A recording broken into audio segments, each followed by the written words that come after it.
I'm a guitar player, so I've never been behind a mic. But it is an absolute pleasure to be here.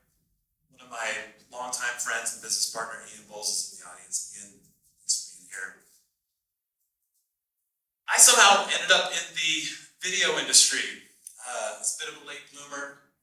Got my degree at 34. Got my first job in the advertising industry as a receptionist and oatmeal bowl cleaner. I'd run to anywhere the creatives or the executives would need to get their lunch or their dry cleaning or their wine. And I really came up from the very ground. So I have learned in my time a little bit about the power of brand, a little bit about the power of video. And today I want to talk about how video builds brand equity. See if I get this the right way. Perfect. So brand equity is a very bland term. I never would use that in regular conversation. So let's look at how it is defined. Brand equity, the extra value a company generates by having a recognizable name compared to their generic equivalent. What does that mean? Oops. We got it. Which one of these is the most popular ketchup company? You know. One of these companies is making a lot more money selling ketchup than the other, even though I may be a market pantry consumer myself. I do have a 9-year-old. But I think this image visualizes what brand equity really is. And you can read the technical definition of brand equity, but there's this gentleman named Leo Burnett who, you gotta admit, that guy's got a good look going on. He was born in 1890. He was one of the original Madison Avenue Mad Men. And as everyone's seen the show Mad Men, the old school early advertising days, smoking in the office. Well, Leo Burnett said this about brand equity. Before you can have a share of the market, you must have a share of mine. And, good brands know this, and they spend a shit ton of time and money to occupy moments of your life. And I think this image does a great job. You think about this. We're in front of the NASDAQ. I know every single one of these except for this cat. Do you guys know who that is? But I mean, as you look at this, did you guys grow up with some of these characters? Did you associate what brand they're a part of? When you're looking at the cereal aisle, do you think, yeah, it's probably, Toucan Sam. He's the one. So what I'm saying is that companies put a lot of time and effort into building brand equity. And we've kind of grown up in there's this new world where everything's performance marketing. What has this ad done for me in 10 minutes? How many views did I get? How many likes? And brand equity is a long-term play. It's Chester Cheetah. It's 20 plus years reinforcing again and again. So now that you kind of have an understanding of brand equity, how does video work into the context of brand equity? Well, the first thing I can say is people love video. Even stodgy old rich folks that never smile. By the way, Succession is a great show if you haven't seen it. And we don't just love video, fully addicted to it. How many people here play on their phone watching TV at night? More of you guys do, don't lie. Or look at your phone before bed, or, anytime. We're straight up addicted to our phones and watching videos on our phones and devices. So the interesting thing about that is we're watching all sorts of weird stuff. I have a friend that I work with that loves to watch videos about antique anvils being restored. And he'll watch it and talk about it, and then I love videos about guitar pedals. I'll let you know. We all have our thing, right? I think this stat, first off, I'm not citing anything, but this is Q4 of last year, age range is 16 to 64, type of video content being consumed worldwide. I really thought music videos would not be that high, but I think people are watching all sorts of stuff, which is the point I'm trying to make. You can see there's influencers, sports clips, product reviews, tutorials, or how-to. In each of these buckets, there is a chance for companies to have a conversation with their customers in some way, whether it's a sponsorship tag or a pre-roll ad. So what I'm really saying here is if a company wants to talk to their audience, video always works. So I want to get right into a few examples and a few favorites, just companies that I think are doing a great job of building brand equity via video. So I'm going to show a few videos here. This first one is your classic YouTube pre-roll, 6-second format. You don't have a lot, but you need to make something happen. Here we go. Oh.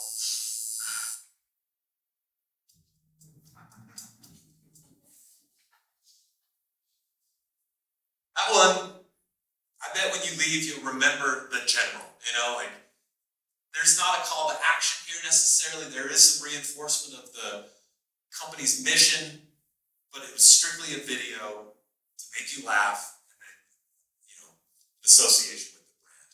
Here's one from Amazon. It's amazing. It's just flawless, isn't it? I think so. I mean, I literally couldn't imagine a more beautiful vessel for Alexa to be inside. Alexa, how many tablespoons are in a cup? There are 16 tablespoons in a cup. Babe, food just got here. Why you cooking? What's that? You are the most beautiful woman I've ever seen. And French is, tu es la femme la plus belle que j'ai jamais vue. Alexa, turn on the sprinklers. Honey, I already ran the sprinklers. Alexa, stop. Things are getting way too wet around here. Alexa, dim the lights. Alexa, lights up. Alexa. Add bath oils to my shopping list. Alexa, no. Don't do that. Read my audiobook. I was in his hands. I was being changed. All the Do you know if we have any extra ones, please? I know probably not using this one. I was a kiss you that everything was breaking and changing and turning. Honey, other people have to use the bathroom around here too. It's such a great spot. It would have been so easy, and someone on brand, product marketing was like, we need to talk about its bandwidth. We need to talk about the specs. People, they're going to want that. No, they want an emotional connection with your brand. They want to share this with someone. They want to just feel something. And then if it's associated with your brand, they're going to remember it. Here's one other one from a famous company. I remember the first day Ian showed me this commercial. It's a great example of solving something very technical with a very simple metaphor. A better network, as explained by Adobe. This is data on a wireless network. Look, a door. Let's all go through it together. When it gets busy, it can get overwhelmed, like this. A better network prepares for heavy traffic with more capacity. The door is bigger. A better network, like Verizon, for instance. I'm ready for a big door. That spot, how old is that spot, Ian? Is that 10 plus years? We still reference this when we're meeting with clients to, pitch ideas, or we'll revisit it. A simple, powerful metaphor. Verizon, they have the best network, right? Everyone knows that. They continue to reinforce that. They do it in a fun and engaging way. I think this is a great example of a company, talking to their customers and building brand equity. Now, I'm going to do a couple of shameless plugs for the company where Ian and I work, Gantry. So these may not be on the level of a Verizon, but I think they're pretty close. When I started at Adobe, I wasn't sure what to expect. Turns out, it's a company full of data scientists, engineers, researchers, marketers, sales professionals, and designers. As an intern, I experienced a place where creativity is unrestricted. A culture where we love collaborating across teams to solve problems. place where I belong, where I can do real work and make an impact. Adobe invests in its people and celebrates their diversity. Joining Adobe is more than a career choice. It's a decision to change the world through digital experiences.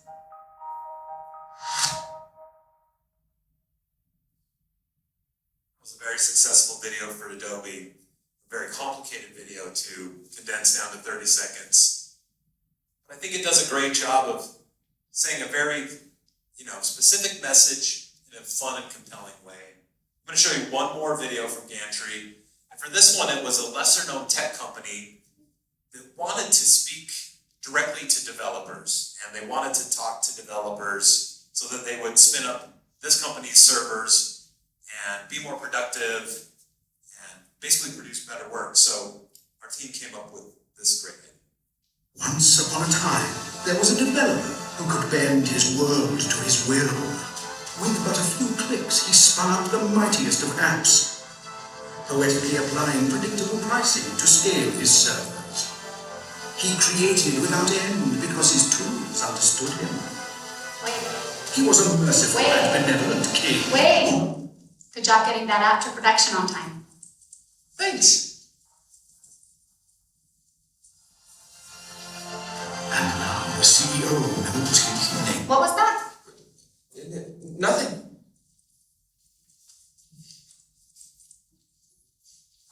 Live happily developer on with DigitalOcean.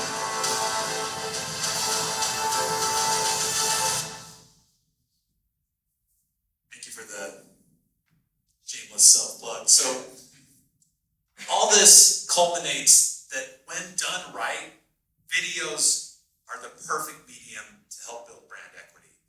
And I think cornerstones of brand equity are loyalty. I mean, I'm not asking anyone to get a Gantry tattoo. You can if you want.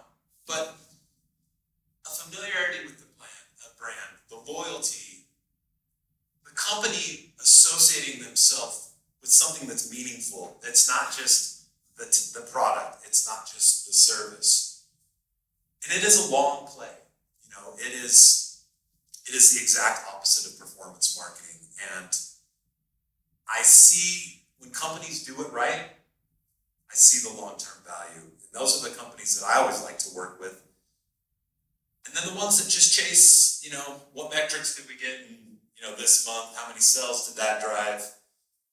That stuff has its place, but unless you are consistently investing in the equity of your brand, there's a good chance that you're going to fizzle. There's a good chance that you're not going to be memorable. You don't necessarily need to have your own Chester Cheetah, but you could consistently pump out content that stands for something, represents your brand. So I'm going to leave you guys with this. So when it's time to build a video for your own brand, just remember this. Make it simple, make it memorable, make it inviting to look at, and make it fun to read. Thank you very much for your time.